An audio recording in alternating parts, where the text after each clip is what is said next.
Wu Ying took the medicine and felt a rush of energy enter his body. For a moment, he wondered why they had not fed this to him before. Perhaps because such medicine was only a temporary tonic, good till it stopped working. By the time Wu Ying looked up to ask, the attendant was gone. Seated on the ground, Wu Ying looked around slowly, blinking in the sunlight. He forced himself to focus, turning his head from side to side. From their viewpoint, near where the logistic arm of the army was, Wu Ying could see little about the imminent battle. With effort, he moved his body to angle to the side, getting the best view he could of the clear fields. Better than staring at the various men moving around. Few others near him bothered to do so, most too injured or unconscious. Even that little movement made Wu Ying pant, and he found himself curled up slightly. Grimacing, Wu Ying shook his head gently and returned to waiting.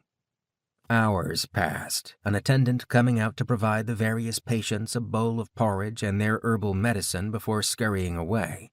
Occasionally a patrol would swing by, but they grew more infrequent as the day lengthened.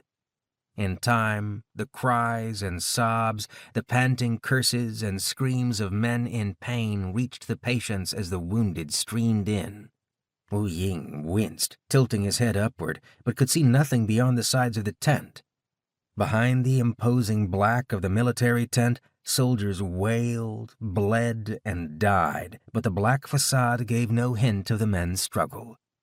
Turning away, Wu Ying returned his drifting attention to the hills that spread out before the main encampment.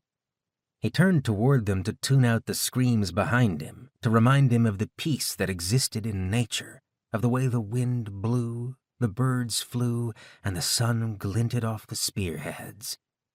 Spearheads? Wu Ying sat up a bit more, clutching his side as it pained him again. Squinting, he stared at the same spot he had first seen the anomaly. At first, nothing.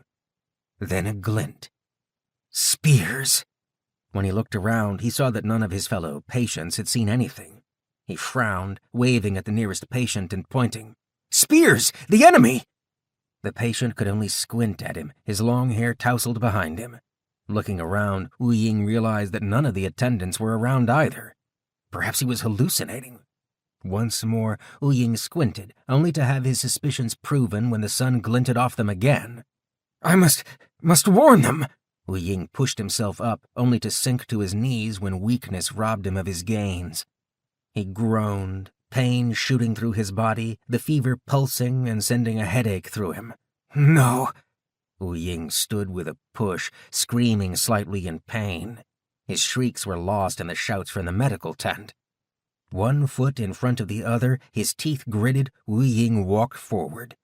Each step was burning pain. Each motion made him cough and groan as a fire was lit in his body. Finally, he made it into the tent and pushed open a flap to see a reenactment of one of the lower hells.